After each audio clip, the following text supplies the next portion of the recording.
Nah, di kalangan umat Islam yang ada di Indonesia maupun yang di luar Indonesia yang penduduknya di situ ada umat Islam, ketika mereka sedang menghadapi bulan Ramadan, mereka menyambutnya dengan riang gembira, dengan senang. Dalam istilah bahasa Arab, menyambut Ramadan disebut dengan tarhib Ramadan, sehingga ada istilah tarhib Ramadan dari kata rohiba. Dari kata rohiba ini maknanya sama dengan ittasa'a. Ittasa'a artinya meluaskan, melebarkan, melapangkan. Jadi singkatnya, tarhib adalah ungkapan selamat datang atas kedatangan seseorang atau kehadiran sesuatu yang indah yang diharapkan. Sehingga kita sering menyebutnya dengan marhaban ya Ramadan. Selamat datang wahai bulan suci Ramadan. Itu artinya kita membuka seluas-luasnya, selapang-lapangnya bulan Ramadan untuk mengasuh dan mengasah jiwa kita. Ibarat tamu, ini tamu istimewa. Kalau kita di rumah tahu akan kedatangan seorang tamu yang istimewa, apa yang kita lakukan di rumah kita? Tentu kita mempersiapkan sedemikian rupa. Rumah kita tata, kita lapang-lapangkan, kita siapkan tempat duduknya di mana. Kemudian kalau dia mau istirahatnya di mana. Kalau kita jamuannya seperti apa, tidak seperti biasanya. Bahkan rumah itu yang tadinya berantakan, apalagi di Al-Falah, rumah tipe 21 itu semakin lama penghuni di dalamnya kan semakin bertambah. Dari 2 orang, bahkan mungkin dulu ada satu sendirian ya, mungkin masih bujangan. Dulu Pak Yadi masih bujangan sendirian. Begitu lama menikah, punya istri, sudah mulai bertambah penghuninya, punya anak bertambah lagi. Nah ini kemudian rumah ini semakin sempit.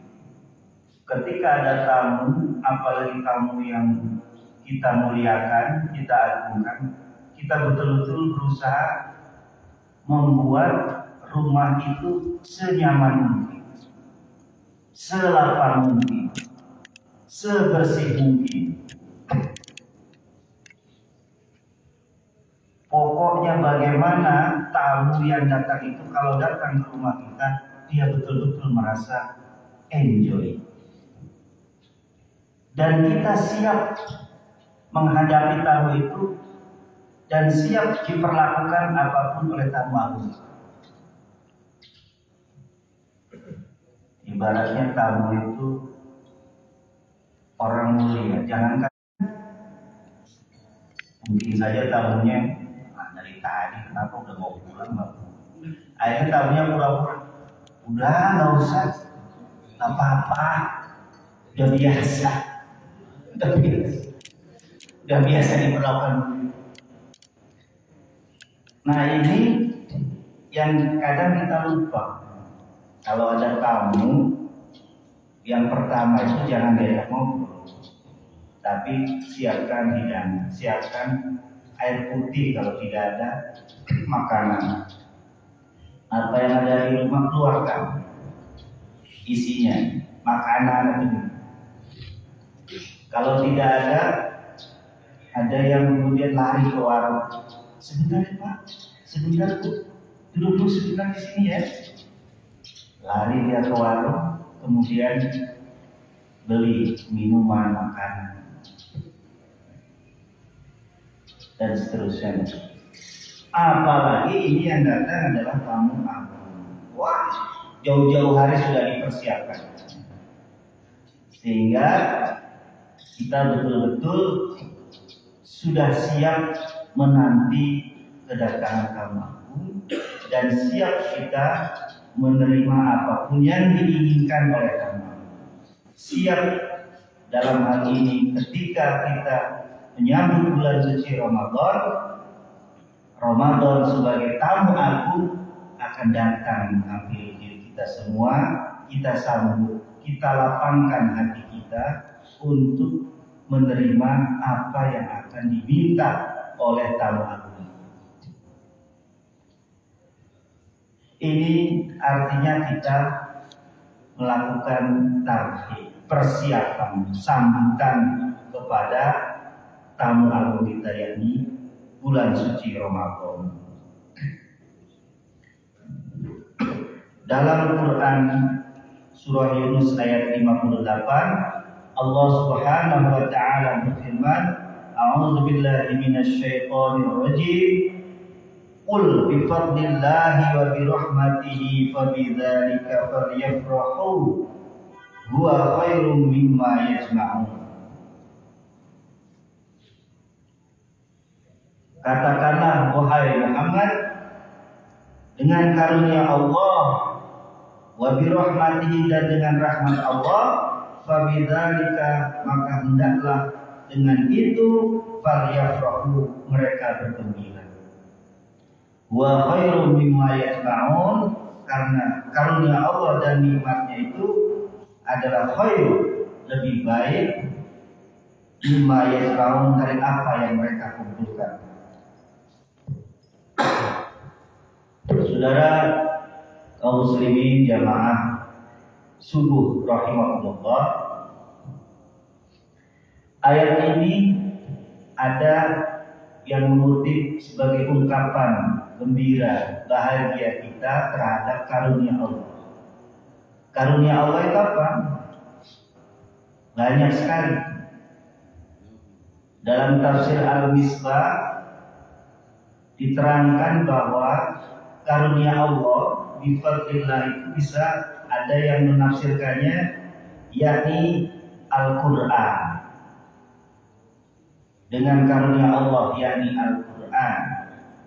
Wa bi rahmatihi, dan dengan rahmatnya berupa tuntunan ajaran Islam, maka hendaknya kita berbahagia dengan itu semua. Ada juga yang mengartikan bifadlillah, karunia Allah itu berupa surga. Hendaknya kita dengan karunia surga yang dijanjikan Allah kepada kita umat Islam, kita hendaknya bahagia. Tidak ada kenikmatan apapun di dunia ini yang sebanding dengan kenikmatan surga. Bagi orang Islam, orang beriman dan orang yang beramal soleh, Allah menjadikan surga. Wa bi rahmatihi, dan dengan rahmatnya, ada yang menafsirkan artinya terbebas dari api neraka.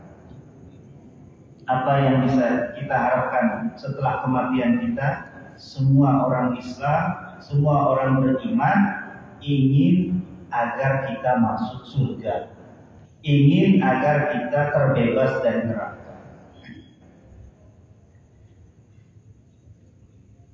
Ini janji Allah. Tapi ada juga yang memahami bifadlillahi itu artinya semua kenikmatan yang Allah berikan kepada makhluknya. Jadi bifadlillahi, semua karunia Allah berupa nikmat yang kita berikan, yang Allah berikan kepada kita, hendaknya kita senang, menerima, lapang, ridho. Bukan ikhlas. Kalau ikhlas dalam ibadah, kalau menerima ketentuan Allah, apapun itu, apalagi berupa kenikmatan-kenikmatan yang Allah berikan, banyak atau sedikit, kita ridho, senang. Ridho itu artinya sebenarnya senang. Jadi terhadap ketentuan Allah, terhadap kenikmatan yang Allah berikan, baik besar maupun kecil, kita ridho,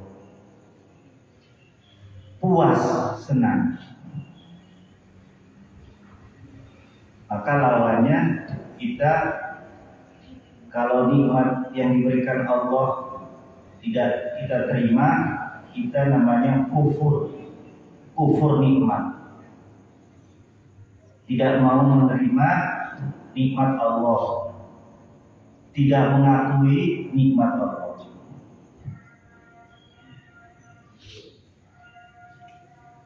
Sementara wa bi rahmatihi dipahami oleh sebagian ahli tafsir sebagai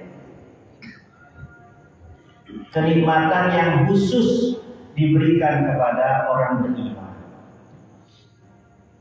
Kenikmatan orang beriman dalam kitab Nasoihul Ibad yang sering kita sama-sama dengarkan, yang diasuh oleh Kiai Haji Khotibul Umar di masjid yang tercinta ini, ada disebutkan dalam kitab Nasoihul Ibad karya Imam atau Syekh Nawawi Al-Bantani, ada riwayat bahwa Sayyidina Ali karramallahu wajhah berpesan kepada umat Islam 3 hal. Apa pesan Sayyidina Ali karramallahu wajhah? Kata Sayyidina Ali, inna minan na'imid dunya yakfikal islamu ni'matan.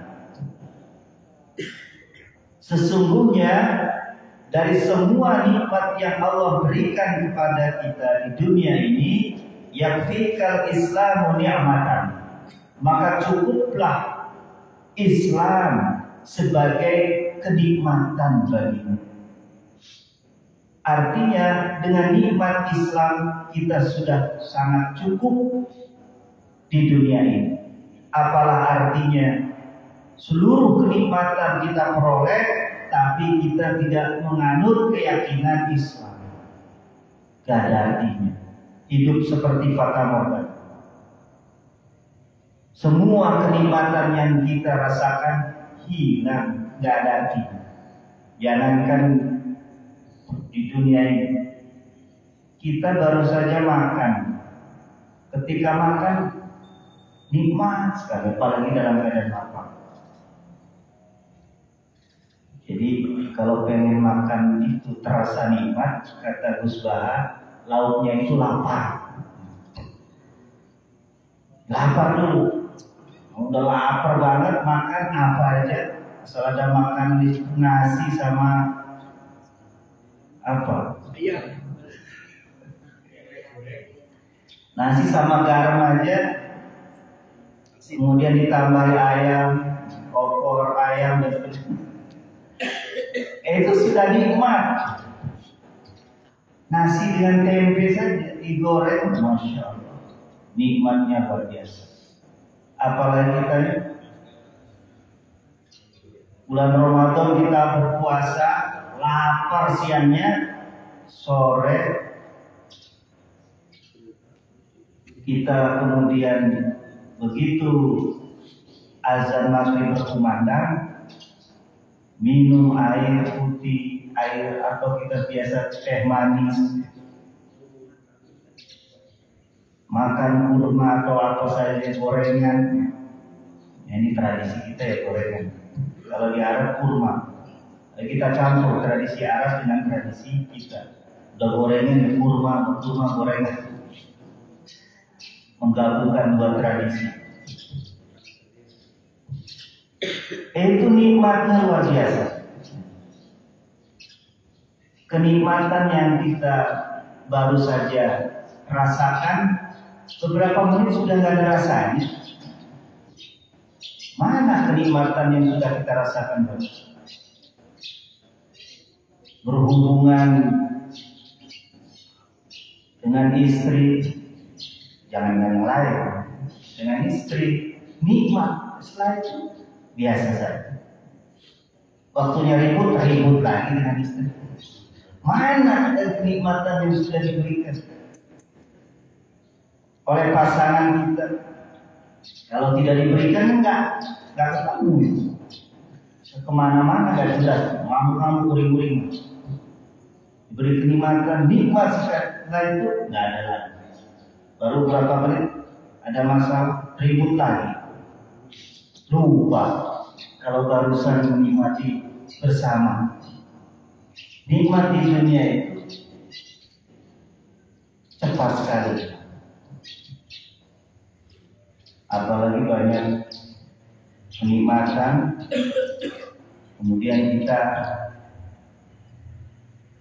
melakukan banyak hal untuk bisa menikmati hidup, sehingga tidak cukup kebutuhan keinginan, tapi yang ditonjolkan gaya hidup. Ada rumus dari fisika itu bahwa gaya berbanding lurus dengan tekanan.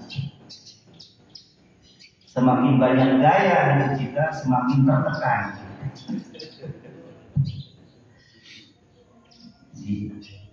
Gaya berbanding lurus dengan tekanan.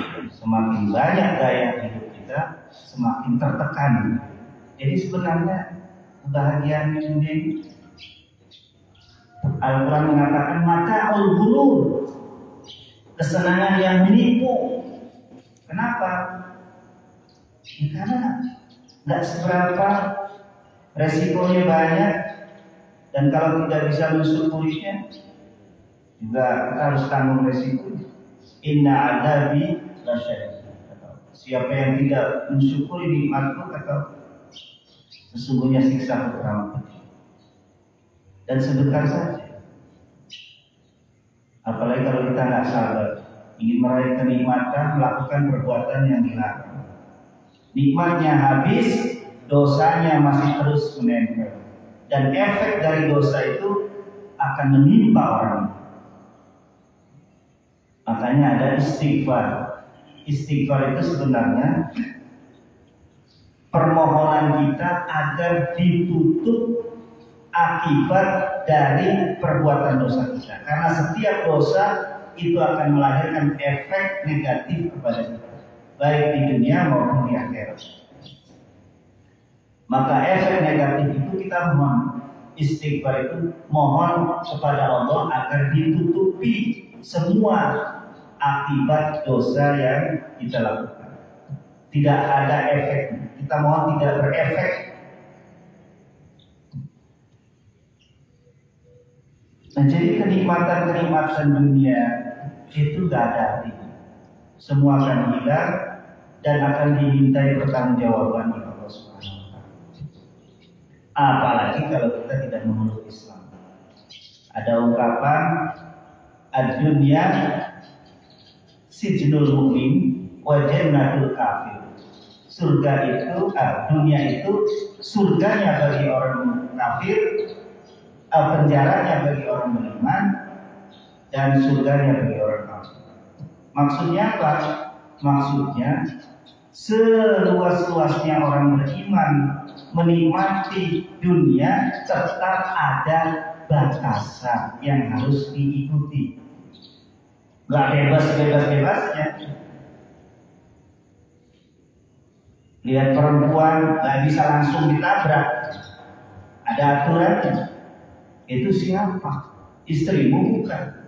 Kalau bukan jangan ditabrak, dan seterusnya. Kalau orang kafir gak peduli itu istrinya, istri orang atau anak siapa. Hewan itu juga kadang-kadang hidupnya seperti hewan, nggak ada, bebas. Jadi diibaratkan seperti kehidupan di surga, bebas mereka berenang, seakan tidak ada aturan. Walaupun ada aturan, tapi mereka tidak peduli. Tapi orang beriman peduli dengan aturan, apalagi aturan Allah. Kalau cari nafkah yang halal. Bukan nggak peduli, pokoknya yang penting dapat duit banyak, mau halal mau haram terserah. Peduli amat. Yang senang saya, kalau susah juga saya. Saya mau cari harta sebanyak-banyaknya dengan cara apapun, itu terserah saya. Nah ini kan bahaya. Orang kafir di dunia seakan-akan bebas tanpa aturan. Orang beriman, walaupun dia punya fasilitas yang banyak, tetap tidak boleh menggunakan semaunya, sekehendaknya, ada batasan. Itu diistilahkan dengan penjara, maksudnya terbatas. Uangnya banyak, tertarik dengan perempuan lain, ada aturan. Dinikahi boleh juga. Ada lagi boleh. Sudah 4 mau nikah lagi, jangan. Aturan Islam membatasi 4. Ini tidak boleh. Itu pun tadi kalau mampu, kalau bisa berbuat adil dan seterusnya. Nah, semua kenikmatan dunia itu tidak ada artinya kalau kita tidak menganut keyakinan Islam. Islam yang kita yakini, kita anut sekarang ini, itulah kenikmatan yang paling sah. Kata Sayyidina Ali karramallahu wajhahu. Kemudian kata Sayyidina Ali, pesan yang kedua, wa inna minasyurri yakfika ta'atu sunnah. Sesungguhnya dari kesibukanmu di dunia ini, apapun kesibukanmu, maka cukuplah ketaatan sebagai kesibukan bagimu. Ketaatan di sini bukan hanya dalam pengertian ibadah ritual seperti sholat, puasa, dan lain-lain. Apapun kesibukanmu di dunia ini, jadikan dia sebagai bentuk ketaatan kepada Allah. Jadikan setiap langkah kita sebagai ibadah. Bahwa seluruh aktivitas yang baik itu bernilai ibadah kalau kita niatkan dengan benar. Niat karena ingin mengharap ridha Allah. Mencari nafkah untuk keluarga, ibadah. Mendidik anak-anak, itu juga ibadah. Membantu orang yang sedang kesusahan dimanapun, kapanpun, itu ibadah. Semua aktivitas kita bernilai ibadah kalau kita niatkan dengan niat yang baik karena Allah. Sebab Nabi SAW bersabda, kullu ma'rufin shadaqah. Setiap kebaikan apapun yang kita lakukan itu kata Nabi bernilai shadaqah. Jadi shadaqah itu bukan hanya uang. Ini bedanya zakat, infak, shadaqah. Kalau shadaqah itu umum, semua kebaikan apapun itu sedekah. Senyum sedekah. Menghilangkan duri di jalan atau mengambil duri di jalan agar orang tidak menginjak itu dan sakit jadinya, itu ibadah. Itu sedekah. Hal yang kita anggap remeh, mengambil sampah yang tercecer di jalan, itu juga sedekah.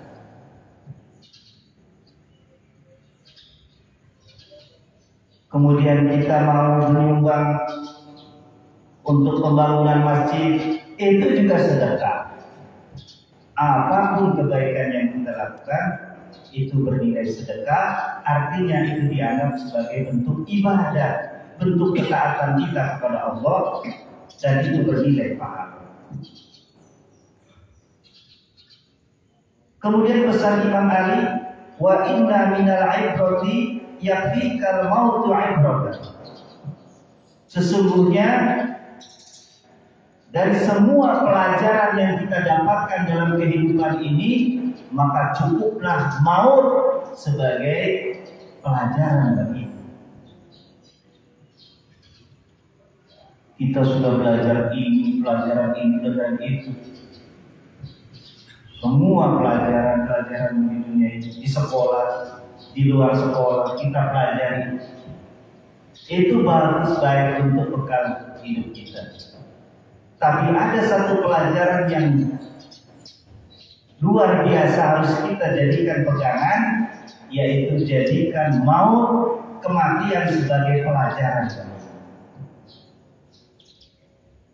Kita banyak menyaksikan, baik di lingkungan kita, di media-media, banyak kita saksikan, dengarkan berita kematian, baik kematian karena tertimpa musibah, bencana alam, terbunuh atau dibunuh, kecelakaan, tertabrak kendaraan, karena suatu penyakit. Bahkan ada orang yang mati, kita sebut mati mendadak. Dari ceramah mati, tapi saya jangan itu ya. Banyak itu. Lagi ngopi, mati. Lagi ngobrol, mati. Itu ada video di YouTube, ada video yang menggambarkan kematian-kematian mendadak. Lagi pidato di hadapan banyak orang, terjadi mati. Lagi sidang di hadapan anggota dewan, mati. Lagi duduk, mati. Kata Sayyidina Ali, wa inna minal ibrati yakfikal mautu ibratan. Cukuplah kematian sebagai pelajaran yang terbaik.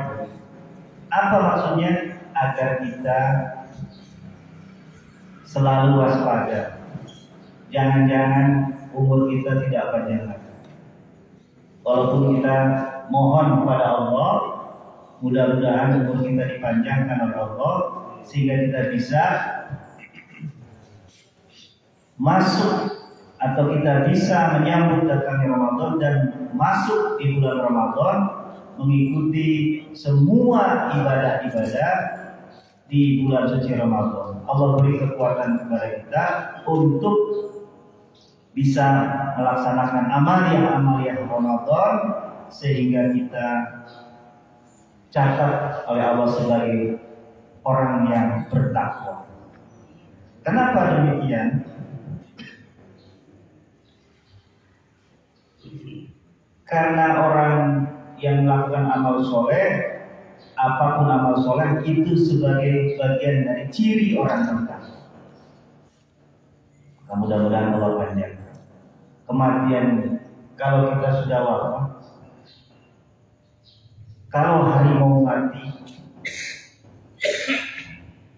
mati meninggalkan belang, gajah mati meninggalkan gading, manusia mati meninggalkan hutang.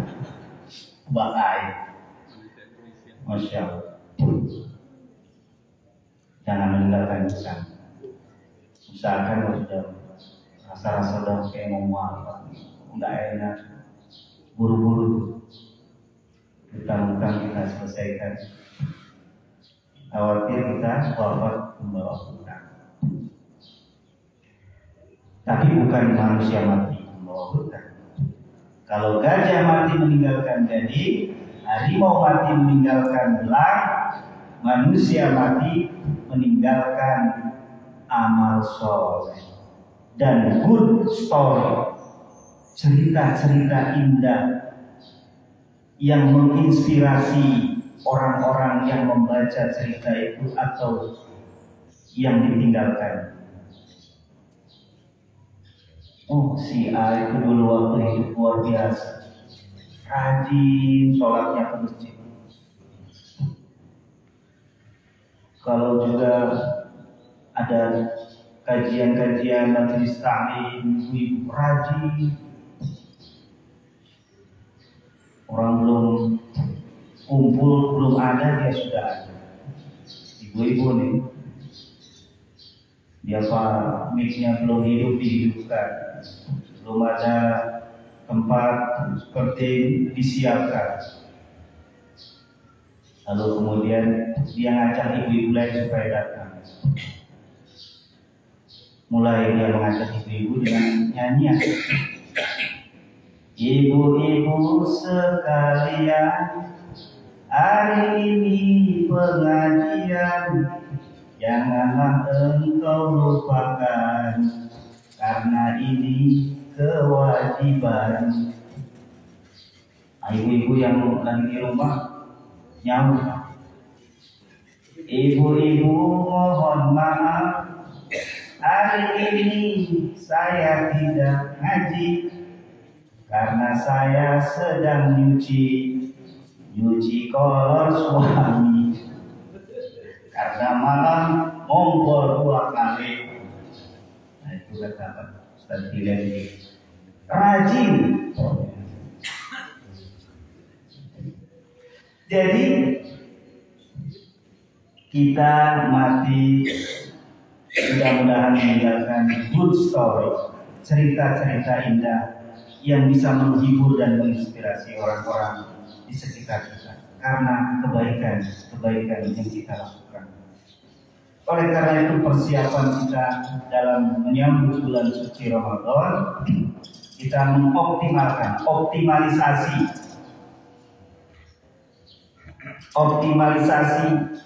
artinya bahwa kita berusaha untuk menjadi yang terbaik dalam bulan suci Ramadan. Kita ingin menjadi yang terbaik, apanya? Mengisi ibadah dalam, mengoptimalkan, berusaha menyiapkan diri. Mulai dari sekarang kita persiapkan puasa yang kita lakukan, kita usahakan harus lebih baik daripada puasa yang kemarin. Di puasa Ramadan itu lebih berkualitas, bukan hanya menahan lapar, minum, menahan haus, tidak berhubungan suami istri bagi yang punya suami atau istri, tapi juga betul-betul menjaga ibadah puasa dari hal-hal yang bisa membatalkan pahalanya, seperti menjaga pandangan mata dari hal-hal yang haram, telinga dari pembicaraan-pembicaraan yang tidak baik, dan semua anggota tubuh kita, bahkan hati dan pikiran kita usahakan semua kita arahkan hanya mengharap ridha Allah dan di jalan Allah.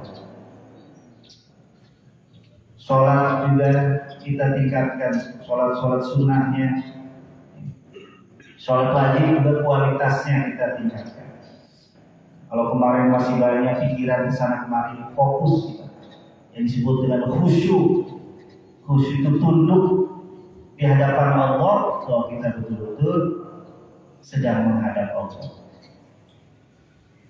Tingkatkan juga kepedulian sosialnya dan seterusnya. Mudah-mudahan kita bisa menyambut Ramadan ini dengan niat agar kita bisa membersihkan diri kita, melapangkan hati kita, sehingga begitu Ramadan tiba, kita betul-betul sudah siap tempur, siap berjuang, beribadah di dalamnya karena Allah SWT. Demikian, terima kasih atas segala perhatiannya. Mohon maaf atas segala kekurangan. Mungkin kalau ada diskusi kecil sedikit ya waktu, namun sudah habis waktunya.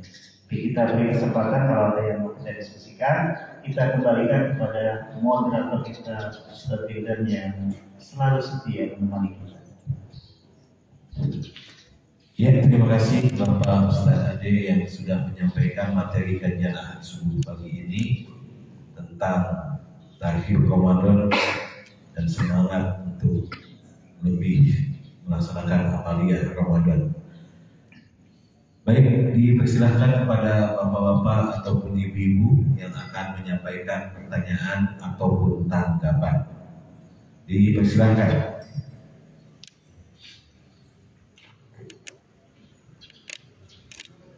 Sudah cukup ini. Oh, silakan Bapak Ustaz Jamri.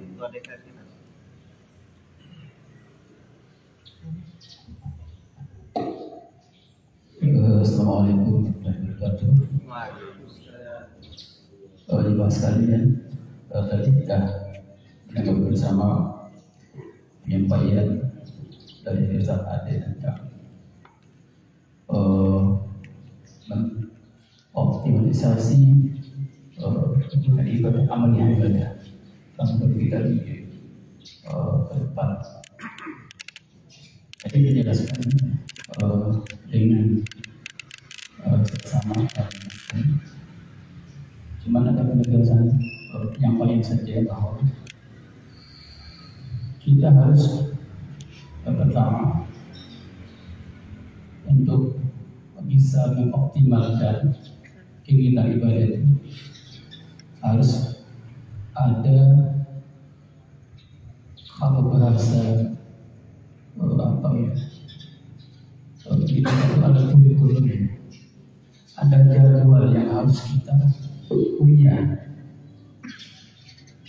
mulai dari kita habis sahur itu apa yang kita rencanakan. Jadi 24 jam di dalam bulan Ramadan itu udah ada jadwal kita. Katakanlah di hari pertama itu apa? Kita tarawih, kemudian nanti kita tarawih itu persiapan apa? Apakah ibadah malam kita ada? Kita cantumkan. Ada catatan yang kita tiap hari dicatat. Amaliyah itu hari pertama, kedua, habis sahur, apakah ada lulusan, apa ada kajian, mengikuti kajian. Jadi supaya terarah, terpola di dalam menjalankan ibadah sebulan penuh ini, kita bisa merasakan nikmatnya. Tidak kita asal-asalan wah habis kadang-kadang habis sahur tidur. Kan itu yang paling nikmat ya Bu ya. Habis sahur ngantuk bawaannya tidur aja. Ada yang sahurnya itu jam 2, tidur bangun jam 6, terlambat sholatnya, subuh tidak kelewatan. Nabi menganjurkan untuk sahur lebih akhir itu supaya mendekati subuh, supaya subuhnya tidak kelewatan, ya kan? Yang sahurnya nanti atau jam 1 aja deh. Habis sahur enak tuh, kenyang tidur, malah yang kan itu biasa terjadi itu. Tapi kalau sahurnya mendekati subuh, kita udah bersahur, ya bersih dan bersih, habis itu bergegas ke masjid kan gitu untuk sholat subuh. Nah habis sholat subuh itu harus ada alasan. Jangan tidur juga habis sholat subuh. Habis sholat subuh itu waktu paling nikmat tidur juga. Kebiasaan tuh. Ada sepi, senyap itu di komplek nggak ada orang, kelihatan orang tidur semua. Paling nikmat itu. Tapi kita harus lawan. Jangan kebiasaan tidur. Tapi kalau dari pertama ke 23 udah biasa kan punya jadwal itu, insya Allah sana itu. Tidak kebiasaan itu bisa kita lalui, kita lewatnya itu. Nah itu. Jadi harus ada jadwal. Kita punya jadwal masing-masing tuh untuk nanti pertama apa kata darusannya. Ada target tuh. Katakanlah saya harus 1 hari 1 juz, one day 1 juz untuk baca Qurannya. Wah, gimana waktu itu banyak banget tuh, hampir 10 halaman tuh. Ya nggak usah, dibagi aja. Bagi berapa? Habis sholat zuhur 2 halaman, habis sholat asar 2 halaman, habis sholat maghrib dan sebagainya. Masing-masing 2 halaman itu jadi 1 hari itu 1 juz, tidak terasa. Itu kan? Jadi ini adalah untuk mengoptimalisasikan kegiatan amalia Ramadan kita. Jadi jangan sampai kita lewat begitu saja. Sehingga kebanyakan, sehingga akhir Ramadan itu nggak berbekas, kan? Sehingga habis Ramadan itu begitu aja, sama aja. Setelah Ramadan atau sebelum Ramadan sama aja, ini disayangkan sekali kalau tidak ada hasilnya. Bahkan yang kita inginkan bahwa kita akan keluar dari itu menjadi orang yang menang, menjadi orang bertakwa. La'allakum tattaqun, itu kita derajat itu kita capai karena kita telah mencapai derajat itu dari berbagai macam kegiatan ibadah tadi. Tidak sama dengan ibadah di luar Ramadan. Nah, barangkali tadi dikatakan bahwa tamu agung ini kita sambut dengan baik. Sambut dengan apa? Sambut dengan lapang hati kita. Untuk apa? Untuk menerima, untuk menjalankan apa-apa yang udah disiapkan, hidangan hingga hidangan spiritual yang begitu luar biasa di bulan itu, ya kan? Janganlah kita sia-siakan dengan Ramadan nanti dengan begitu saja. Semoga insya Allah kita tetap berdoa kepada Allah Subhanahu Wa Taala untuk lebih memaksimalkan nanti ibadah Ramadan kita secara fisik dan mental harus kita upayakan. Ya, barangkali yang belum ada puasa sunnah-sunnah, jadi ini masih ada kesempatan, latih dulu puasa Senin Kamis ini masih ada waktu besok-besok nih. Jangan sampai pada saat Ramadan ini, 11 bulan tidak pernah puasa, besok puasa dulu, Pak Ahmad langsung sakit perutnya dah, tepat dah, karena tidak terbiasa.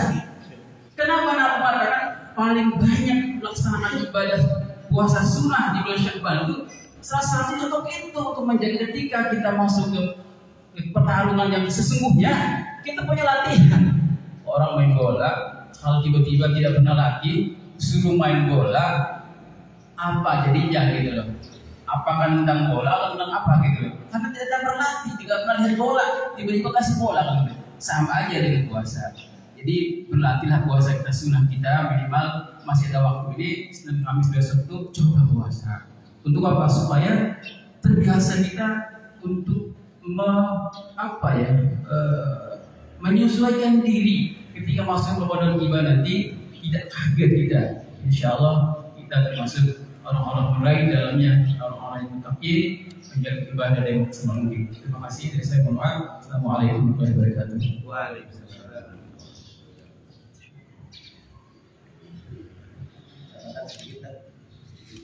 Catatan diucapkan aja apa dicatat? Mengenai puasa setelah nisfu Sya'ban, ini ada satu teknik bagi kita, yaitu apabila kita sudah memasuki pertengahan bulan Sya'ban, maka itu bahkan kita ada larangan untuk berpuasa karena di dalamnya ada Yaumus Syak. Dibolehkan bagi mereka yang berpuasa setelah nisfu Sya'ban ini adalah mereka yang sudah terbiasa puasa Senin Kamis atau yaumul nisfu Sya'ban, ya, untuk menghilangkan Yaumus Syak, ya, pada nisfu Sya'ban, ya, setelah separuh nisfu Sya'ban itu, ya. Catatan kecil saja. Baik, terima kasih. Assalamualaikum warahmatullahi wabarakatuh. Waalaikumsalam warahmatullahi wabarakatuh. Baik, terima kasih kepada Ustaz Hadi Ramli dan Ustaz Hadi Syahdan yang sudah ikut memberikan tanggapan. Dan tadi sedikit Pak Ustaz Hadi Ramli menyinggung mengenai satu nama, yaitu Pak Ahmad. Menurut saya Pak Ahmad itu paling kuat untuk berpuasa. Ya. 1 bulan bahkan sampai isya, sampai tahajud. Karena apa? Pak Ahmad jago silat cimande, berkah hidupnya rajin silaturahmi, tambah ilmu dari Bapak Ustadz Ade sudah berbagi. Terima kasih sudah berbagi ilmu pada kami. Baik, terima kasih kepada Ustadz Ade khususnya dan semua jamaah pada umumnya, Bapak Ustadz Haji Ramli dan Ustadz Haji Syuhada yang sudah memberikan tanggapan, dan juga jamaah semuanya. Mudah-mudahan kita senantiasa mendapatkan keberkahan dari Allah Subhanahu wa Ta'ala. Allah sampaikan kita di bulan Ramadan dan kita bisa menikmati hidangan-hidangan Ramadan sehingga kita menjadi manusia yang lebih bertakwa kepada Allah Subhanahu wa Ta'ala. Amin ya Allah ya Rabbal Alamin. Untuk jadwal kajian ahad subuh ahad depan, guru kita Bapak Ustadz Haji Faisal. Baiklah jamaah kajian ahad subuh yang dimuliakan Allah, tibalah kita di penghujung kajian ahad subuh pagi ini. Saya selaku pembawa acara mohon maaf atas segala kekurangan. Terima kasih atas segala perhatian. Kita tutup dengan membaca hamdalah. Alhamdulillahirabbil alamin. Subhanakallahumma wa bihamdika asyhadu an la ilaha illa anta astaghfiruka wa atubu ilaik. Billahi taufiq wal hidayah. Assalamualaikum warahmatullahi wabarakatuh.